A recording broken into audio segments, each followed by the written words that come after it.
Hello, welcome to Grandpa's Workshop. I'm Loz, and as always you're welcome in my workshop. A Sunday update, a waffle if you will. So where am I up to?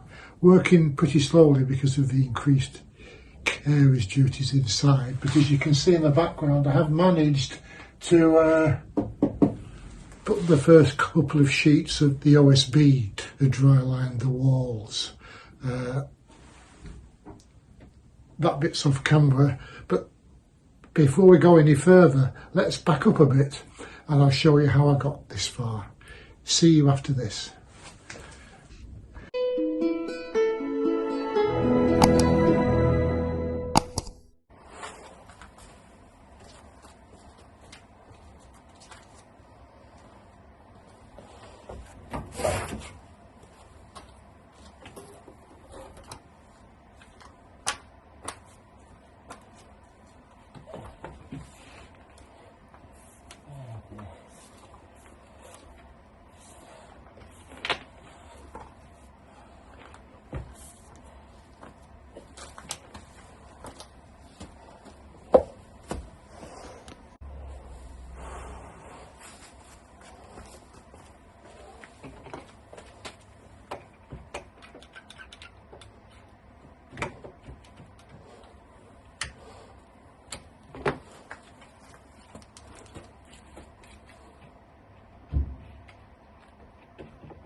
I'm making more progress, aren't I? Oh, maybe longer. This is...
Filters back, touching it, and Yeah.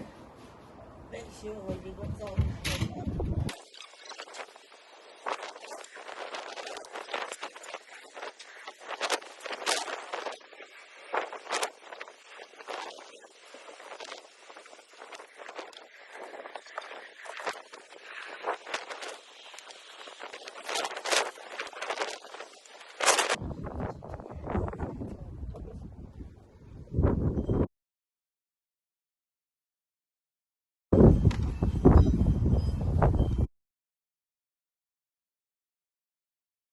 Right, how did I do, Nana Sue?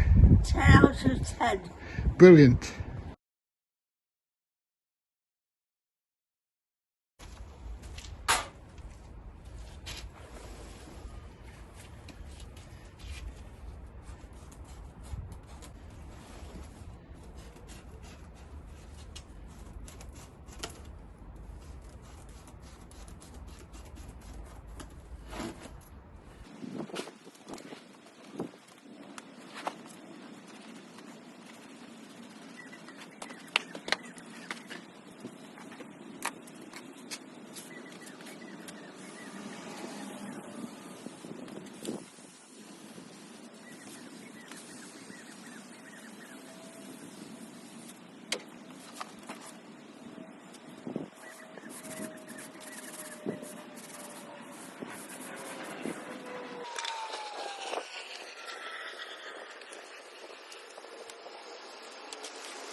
Faithful heavy duty spray adhesive 3mm double-sided foil back bubble wrap on the top of the 11mm OSB, which has been previously sealed with a no nonsense water sealer clear for all porous surfaces, brickwork, concrete, woodwork.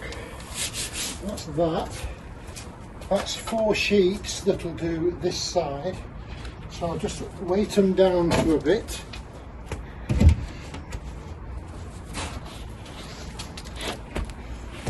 And then I'm ready for the next stage.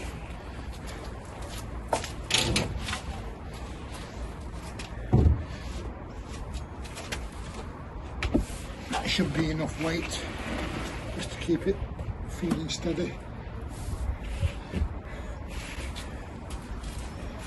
Time for a cup of tea, I think.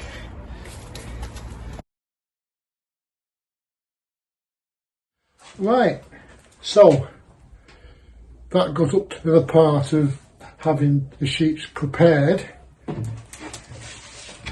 as you can see from an offcut, it's the 3mm foil back bubble wrap just to give a smidge of insulation, but the main thing is to improve the aesthetics of my workshop. Now it's a full-time workshop. Top up is in Baltic birch. I can't afford 12mm Baltic birch to line this off, not with all the other expenditure I've been doing lately. So it's OSB, 11mm OSB, backed by the foil wrap bubble wrap. It's not a proper insulation. If I was doing a proper insulation, I'd put furring battens on the brickwork and then the insulation between the battens and a sheet on top, maybe plasterboard to fit. I'll show you in the 4-inch recess between the pillars that stiffen the 1/2-inch brick wall. But then I would lose 8-inch off the width of the workshop, which, don't forget, if we ever sell up, I don't want to convert, so it can't be used as a garage, if you know what I mean, because 8'6" single UK standard garage is barely enough for a city car, so you can open the door, and it does need this depth between the pillars to actually get your door open, so it can be converted later. So it's just a thin skin to stop these wet 4.5-inch brick walls off gassing and making the garage too humid. I've found out, particularly with the warmer winters, I'm not having to use as much heating, although I have been having to use the dehumidifier. Now I know it's a balance. Before you put in the comments, if I heated it up, it'd hold more water, etc, etc. I know all about that. This is just to hedge my bets and give me a prettier wall for background for the channel going forward. So I've got this far. Now, how have I put this on the wall? Right, what I learnt from the top half is, running along the top of the wall, I might put an insert. On top of the brickwork is a 4x2 timber wall plate that the timber trusses sit on. So the top part of the OSB is pushed right up against the underside of the trusses, and then I'm screwing through into the timber wall plate at the top. So that's holding it in place. That's all I've done so far. What I have to do to give that whole sheet, especially if I start hanging stuff off it, what I've got to do is make this more secure with more fixings through the OSB into the brickwork. So as I learnt on that half, what I'm doing is I'm scribing a line along the mortar joint, and then I'm drilling through and fixing the, I don't know if you've seen these before. When I started doing the plywood sheets at the other end, I found it a right faff marking out holes, drilling into the wall, putting wall plugs in, and then matching the holes in the ply so I could easily fit them into the wall plugs. It wasn't working for me, measuring and all that faff. So I found these. Basically, it's long enough to the shoulder of the plastic plug. It's long enough to go through the insulation, the sheet, and into the wall deep enough to give a good fixing.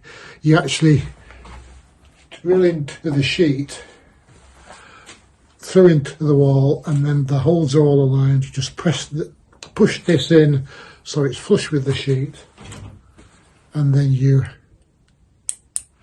tap the metal screw in. It's also got a little posit drive in the end if you need to unscrew them later. So that's what it is. I do them, say, 3x3, so 9 fixings, so another 6 of these to the sheets, and I'm probably not going to hang anything off. The hardest thing, I don't know if you can see it, when I put the sheet up, I had to shorten the brace on the up and over door, which was screwed into the wall, and then match that hole, which had a hell of a job. So I've had to use one of those as well, because the original screw was too short because of the 15mm standoff with the sheet on. So that's where I'm up to. In order to put the sheet up on the wall, as I've had problems before, because I've got the metal cable pipe here, I managed to get a piece of CLS. I've notched out, can you see, notched out the holding brackets on the CLS using, where is it? It's gone! A force and a bit, a saw, and then a bit of fettling with a rasp, so it fits those. So that's where I'm up to. So hopefully not too long. Keep the whole video about 20 minutes, no more. I'll show you more of this in process with my next batch as I finish off the bottom and there. Might take me a week, might take me a fortnight, but it's nice to chat. Let me know how you're doing in your workshops, guys, and I'll carry on. Once I've got these sheets up, I'm starting rejigging and making the incremental improvements to the router and the table saw. Okay guys, I think that's enough for Sunday. It's nice to chat. I'm off for my cup of tea as usual. You crack on in your workshops. See you soon, guys.